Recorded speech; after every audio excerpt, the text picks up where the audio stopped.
رواج تھا. اب دیکھیں رسم کیسے راسخ ہوتی ہے, نسلوں کو پتہ بھی نہیں ہوتا یہ ہے کیا سلسلہ. اس گاؤں میں یہ رواج تھا کہ مہمان دسترخوان پہ بیٹھا, ڈنڈا رکھتا تھا میزبان ساتھ, وہ ڈنڈا رکھتا تھا. اب ایک آ گیا وہاں پہ ایسا مہمان جو دانشور تھا, کہ اس کے ذہن میں اٹھا کیوں, اس نے میزبان سے کہا کہ بھائی میں کھانا بعد میں کھاؤں گا, پہلے بتاؤ ڈنڈا کیوں رکھا ہے. اب وہ پریشان ہو گیا میزبان کہنے لگا کہ اچھا وہاں گاؤں میں یہ بھی رواج تھا کہ کھانا کھائے بغیر مہمان کو بھیجتے بھی نہیں تھے, اپنی اہانت اور تذلیل محسوس کرتے تھے, تو اس لیے وہ بھیجتے نہیں تھے.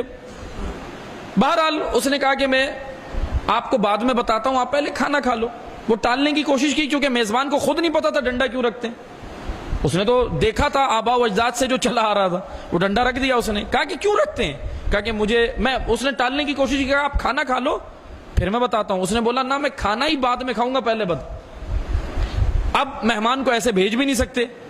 اب اس نے پریشان ہو گیا, کافی دیر تک سمجھانے کی کوشش کی, بہرحال نہیں مانا وہ. اس نے کہا کہ ٹھیک ہے اب کوششیں کرتے ہیں. اس نے گیا محلے میں دوسرے لوگوں کو کہا کہ بھائی اب دیکھو کسی ایسے بزرگ کو دیکھو جو ڈنڈے کی لاجک بتائے, ہمیں حکمت بتائے کہ ڈنڈا مہمان کے ساتھ کیوں رکھتے ہیں. بہرحال وہ گیا, جا کر اس نے دیکھا تو ایک پورے گاؤں میں ایک شور مچ گیا کہ مہمان کھانا نہیں کھا رہا. اور ان گاؤں والوں کے لیے بڑی اہانت اور تذلیل تھی کہ مہمان کھانا نہیں کھا رہا, ایسے تو نہیں جانے دیں گے مہمان کو. اور کیوں نہیں کھا رہا, وجہ یہ ہے کہ ڈنڈے کی حکمت پوچھ رہا ہے کہ ڈنڈا کیوں رکھا ہے دسترخوان پہ. اب وہ پورے گاؤں میں شور مچ گیا, گئے جا کر ڈھونڈنے لگے تو ایک بزرگ جو 70 سالہ بزرگ تھے وہ نظر آئے. ان کو یہ جوان لے کر آئے اور کہنے لگے کہ جی ان سے پوچھتے ہیں. انہوں نے آ کر جب ڈنڈا دیکھا تو سب کے اوپر شور کیا اور کہا کہ ڈنڈے کا سائز اتنا نہیں تھا, چھوٹا تھا. انہوں نے سائز چھوٹا کرا دیا. اب وہ پوچھا کہ ٹھیک ہے ہم سائز تو چھوٹا کر دیتے ہیں لیکن رکھتے کیوں ہیں. تو وہ 70 سالہ بزرگ نے کہا یہ تو مجھے بھی نہیں پتا, ہمارے آبا رکھتے تھے. اب مہمان وہیں کا وہیں اٹکا ہوا ہے, مہمان کی سوئی وہیں اٹکی ہے. وہ کہہ رہا ہے کہ میں کھانا نہیں کھاؤں گا. وہ ایک سائنٹسٹ تھا, وہ ایک اہل قلم تھا, دانشور تھا. اس نے بولا کہ مجھے پتا ہو. بہرحال مختصر یہ کہ گئے جا کر پھر اور ڈھونڈنے لگے. ایک 80-85 سالہ بزرگ اور نظر آ گیا, 10-15 سال زیادہ ضعیف. اس کو لے آئے, اس بزرگ کو. اس سے کہا, اس نے آ کے پھر شور کیا کہ ڈنڈے کا سائز اتنا بھی نہیں تھا, اس سے بھی کم تھا. انہوں نے اور کم کرا دیا. لیکن جب پوچھا کیوں رکھتے ہیں, کہا یہ تو مجھے بھی نہیں معلوم. اب ایک واویلا ہو گئی گاؤں کے اندر کہ کیا کریں. پھر ایک بزرگ ملے 100 سال سے اوپر, 110 سالہ بزرگ تھے, ان کو لائے. انہوں نے کہا کہ بھائی ڈنڈے کا سائز یہ بھی نہیں ہے.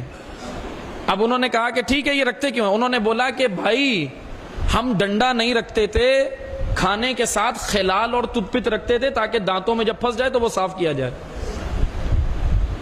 انہوں نے بتائی حکمت کے دسترخوان پہ خلال رکھتے تھے, لکڑی چھوٹی سی, اس سے دانت صاف کرنے کے لیے.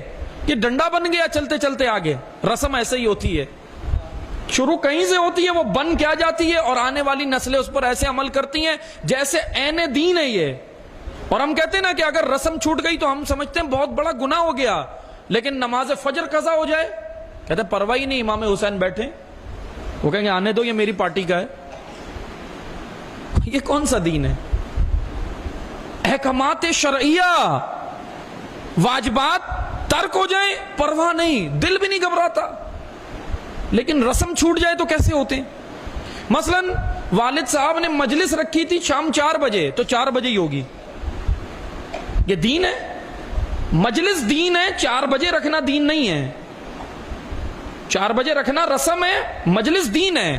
مجلس میں ذکر حسین دین ہے, لیکن ضروری تو نہیں 4 بجے یا اسی تاریخ کو. تاریخ بھی آپ آگے پیچھے کر سکتے ہیں اور ٹائم بھی آگے پیچھے کر سکتے ہیں, کوئی حرج نہیں ہے. والد صاحب کی روح پریشان نہیں ہوگی. یہ دین ہمیں پڑھایا گیا ہے کہ معلوم نہیں خرافات ہیں, یہ دین نہیں ہے, خرافات ہیں, ذہن میں خیالات ہیں, تمیلات ہیں, توہمات ہیں, وہم ہے کہ جی اگر ہم نے یہ اس ٹائم سے ہٹ کے مجلس میں کر دی تو کیا ہوگا, مرحوم کی روح ناراض ہو جائے گی. ایسا نہیں ہے. مرحوم کی روح جب ناراض ہوگی جب اولاد عمل صالح نہیں کرے گی. توجہ ادھر کریں بنیادی چیزوں پر. امام یہاں پر یہی کہہ رہے ہیں. یہ کلام